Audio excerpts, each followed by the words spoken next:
I'm Laura Gilmore. I'm with Kennametal. I'm the local applications engineer for Kennametal, and we are in AllTerra today.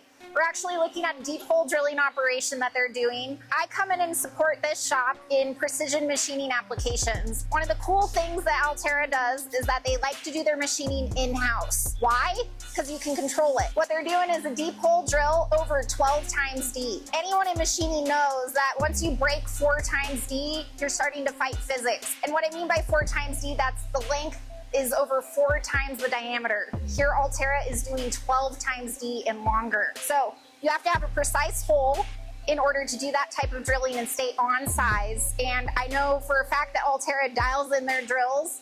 They use high pressure coolant, and then they also have a pretty good CNC that they're running everything on. In terms of a precision rifle, AllTerra knows what they're doing. We're looking at the G code going down 9.4 inches at a feed rate of 5.6 inches per minute. That translates into your penetration rate. Penetration rate matters a lot, or else you sit there and rub your drill and you can work hard in your part, basically ruining the drill or ruining the part. Deep hole drilling, most important things you gotta worry about, again, penetration rate, chip evacuation, and then lubrication. Those 3 things, like, you gotta have all of those. Now that I have your attention, I'm gonna turn it over to Drew.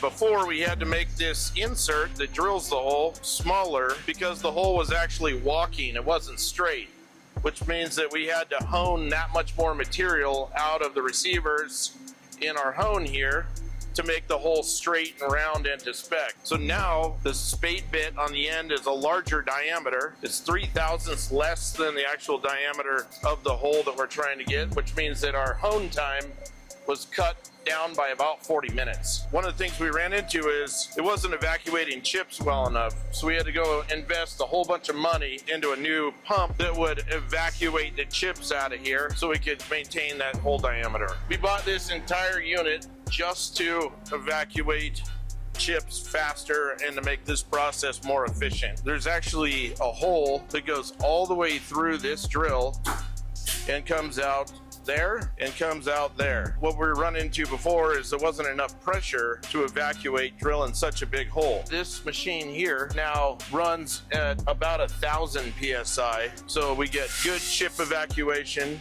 Therefore, we're able to drill the hole straighter and closer to diameter and reduce manufacturing time. Here's what this receiver blank will eventually turn into. We're always looking for small efficiency gains that'll allow us to have just as good a product, if not better, at a more timely manner.